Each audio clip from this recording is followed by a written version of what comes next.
Você já se perguntou se o seu forno é o ideal para você trabalhar com confeitaria? Ou você já se perguntou por que as suas receitas não estão com o mesmo resultado que você vê num curso, na internet, num vídeo do YouTube, mesmo você tendo certeza que seguiu o passo a passo? Hoje eu vou te explicar a diferença entre os principais tipos de forno que a gente usa na confeitaria, que eu recebo bastante dúvidas a respeito disso e vamos conversar.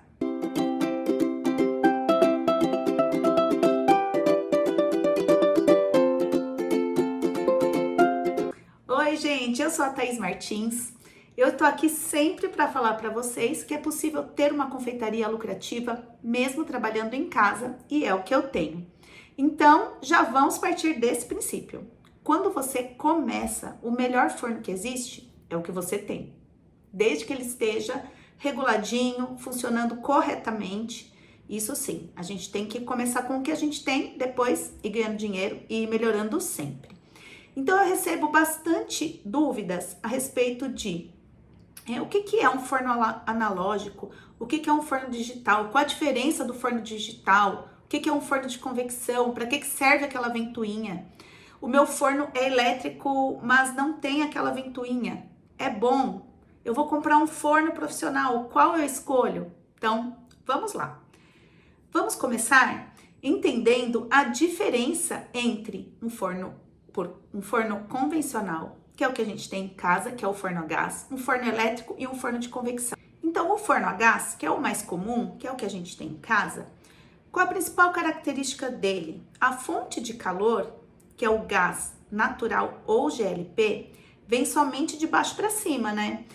Aquela chama que se forma ali no forno, ela vem de baixo, e aí ele tem um sistema que manda o calor, o ar quente para cima e o ar frio para baixo.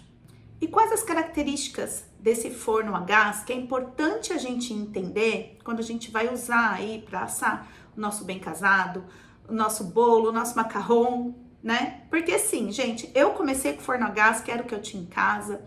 Comecei fazendo pão de mel, depois fiz outros doces, fiz macarrões bem casados, tudo no forno a gás, antes de conseguir juntar dinheiro para comprar outro tipo de forno. Então é possível sim, desde que o forno esteja regulado, funcionando corretamente, dá para fazer sim tudo no forno a gás.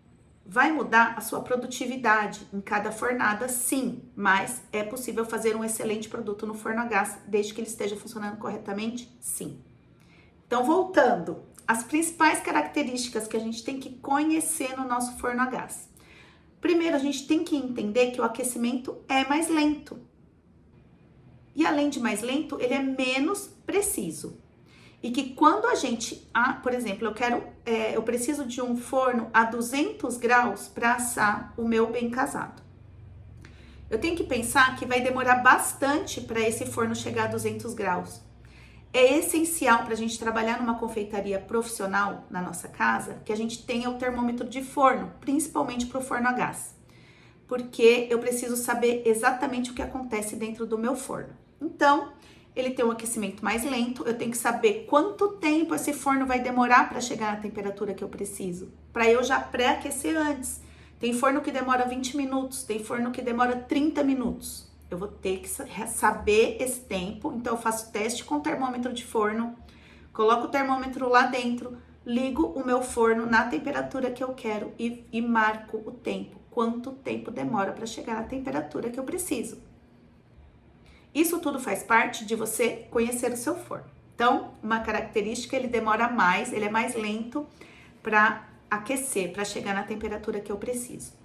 Outra característica, ele chegou a 200 graus. Na hora que eu abro a porta do forno para colocar minha assadeira, ele perde muito calor, tá? O forno a gás perde mais calor na hora que a gente abre a porta do forno. Então, é uma característica desse forno. Eu tenho que evitar abrir a porta por muito tempo. Quando eu vou colocar minha assadeira lá dentro, eu já tenho que estar com ela numa mão, abro com a outra e coloco lá dentro. Se eu abrir a porta do forno, deixar lá ele aberto, aí eu vou lá do outro lado da cozinha, pegar a assadeira, volto, coloco e fecho, já perdi muito calor. Por isso que é importante você ter o termômetro de forno. Você vai olhar lá no seu termômetro de forno e vai ver que a temperatura caiu. E lembra que ele é lento para subir temperatura? Imagina quanto tempo ele vai demorar para voltar essa temperatura. Então, dependendo, se é, por exemplo, bem casado, que eu tenho um período de assar muito curto, vai dar ruim no meu bem casado, tá? Não tem jeito. Então, eu tenho que entender tudo isso e usar ao meu favor. Outra característica que tem no forno a gás é a diferença de temperatura, tá? Se eu coloco o termômetro de forno na prateleira de cima, vai ser uma temperatura. Se eu coloco na prateleira de baixo, é outra temperatura. Muitas vezes, se eu coloco do lado direito ou do lado esquerdo, dá diferença de temperatura. Então, sim, no forno a gás, por ele ser mais volátil, eu tenho menos controle de temperatura, menos estabilidade de temperatura. Muito importante eu saber disso. E, inclusive, pode ter diferença de temperatura em vários pontos diferentes do forno. Por isso que é importante ele estar bem regulado, com aqueles furinhos ali por onde sai o gás, né? A chama embaixo. Não pode ter nenhum entupido. Tem que estar aquecendo, abrindo ali todos os furinhos por igual, para que eu tenha uma maior estabilidade no aquecimento do meu forno. Então, essas são as características do forno a gás. Agora, vamos conhecer as características do forno elétrico convencional. O forno elétrico, por outro lado, não tem a chama de calor ali que vem do gás. Ele tem resistências que ficam incandescentes e assim elas transmitem calor. Tem muitos fornos elétricos que têm resistência em cima, embaixo e nas laterais. E você consegue controlar qual é a resistência que você quer ligar em dado momento, tá? E tem outros que não, que quando você liga, ele mesmo só tem resistência embaixo ou só tem em cima e você não consegue escolher.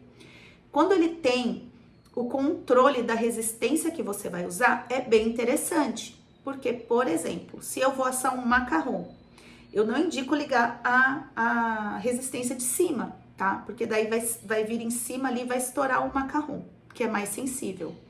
Já para o bem casado, eu indicaria sim que ligasse a resistência de cima, porque eu preciso que ele asse rápido, então ligaria em cima e embaixo, tá? Então você tem que conhecer o seu forno mais uma vez. Já sabe que ele tem as resistências. Quando você for comprar um forno elétrico, pergunte aonde estão localizadas essas resistências e se você tem controle de escolha qual resistência vai aquecer. E se você já tem o forno, descubra isso.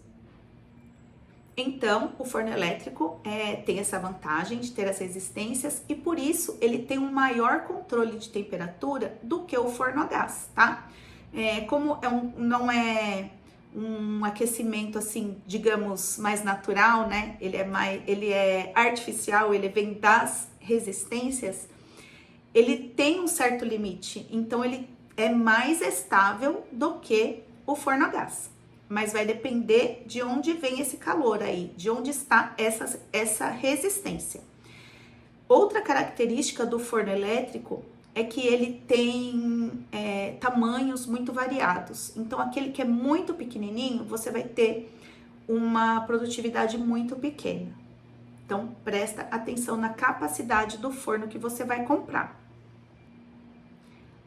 Outra característica do forno elétrico é que ele também evapora mais umidade das massas. Então, dependendo do que você quer qual é o seu produto, ele vai tirar mais umidade, ele vai ficar um produto mais seco.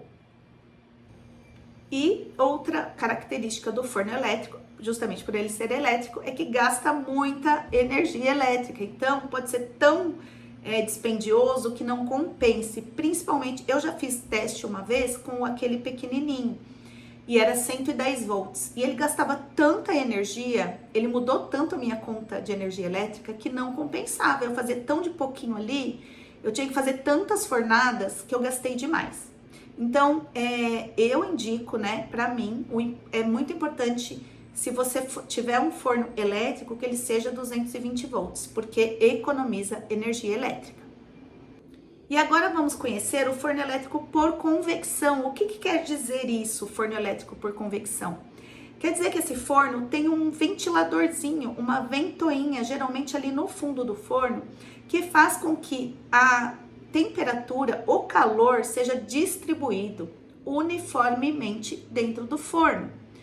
Então, se eu tenho 4 prateleiras, teoricamente, todas as prateleiras têm a mesma temperatura chegando neles. Então, eu consigo aumentar muito a minha produtividade.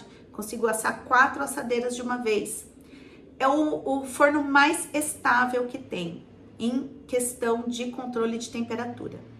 E geralmente, né, são os mais caros. Tem uma grande diferença de preço aí para os fornos de convecção. Mas ele traz todas essas vantagens. Você consegue aumentar a sua produtividade, você consegue colocar ele lá no forno e tchau, deixa ele lá, quando apitar você busca, te dá liberdade. Você não precisa ficar ali cuidando minuto a minuto da sua produção, como no forno a gás, por exemplo. Mas ele custa mais caro. Por isso que eu falo, comece com o que você tem, vá fazendo seu controle financeiro, gerindo o seu lucro e separando dinheiro sim para comprar o seu forno elétrico por convecção, porque na minha opinião ele é o melhor, tá? E você vai ter, além de maior produtividade, mais qualidade nos seus produtos. Agora, outra questão que me perguntam bastante é qual a diferença dele ser digital e analógico. Então, nesse caso, estamos falando novamente de maior controle da temperatura, que é primordial para algumas receitas que a gente tem que fazer. Então, o que é o forno analógico? Independente se ele é elétrico ou convencional. É aquele botãozinho, gente, que tem ali mais ou menos a temperatura. A gente coloca ali, a gente mexe, não sabe se tá no 150, no 155, no 152. É isso. Analógico é o termostato com um botãozinho ali que a gente gira. Então, eu tenho marcações aproximadas de temperatura, eu tenho menos precisão. E o forno digital é o que tem o visor digital, aonde eu tenho o controle exato da temperatura. Então, se eu quero colocar 151 graus, eu consigo. Ou seja, eu tenho maior controle da temperatura, eu tenho uma temperatura mais exata, eu tenho precisão. E depois da gente conversar tudo isso sobre fornos, né? Então, eu quero te convidar também, independente do forno que... Se você tem vontade de fazer macarrons maravilhosos e se destacar na confeitaria, eu vou deixar aqui no link, na descrição desse vídeo, para você conhecer o meu curso maravilhoso Mundo dos Macarrons, onde eu vou te ajudar a fazer macarrons independente do forno que você tenha, porque eu vou te acompanhar no WhatsApp para você tirar todas as suas dúvidas e fazer macarrons incríveis, começando mesmo que seja com o forno a gás, assim como eu comecei. Resumindo então, né, gente, qual é o melhor forno? O melhor forno, na minha opinião, para a gente ter maior produtividade, é o forno elétrico por convecção digital. Mas, no momento, é o forno que você tem. Desde que você conheça muito bem o seu forno, você saiba se a temperatura dele está realmente ali equilibrada, você faz os testes, vê se ele está bem regulado, você sabe quanto tempo ele demora para aquecer, se ele permanece na temperatura que você colocou, você tem um termômetro de forno e sabe se a temperatura interna está compatível com a temperatura do termostato do lado de fora, você conhece seu forno. Esse é o melhor forno que tem. Depois que você for trabalhando, ganhando dinheiro, tendo lucro, você vai melhorando e sim chega no nosso objetivo, que é o forno elétrico por convecção digital. Então, se você gostou desse conteúdo, eu peço que você deixe seu like, se inscreva no canal, porque toda semana tem vídeo novo. Deixa aqui nos comentários se você tem alguma dúvida, se eu posso te ajudar ou se você quer sugerir novos temas.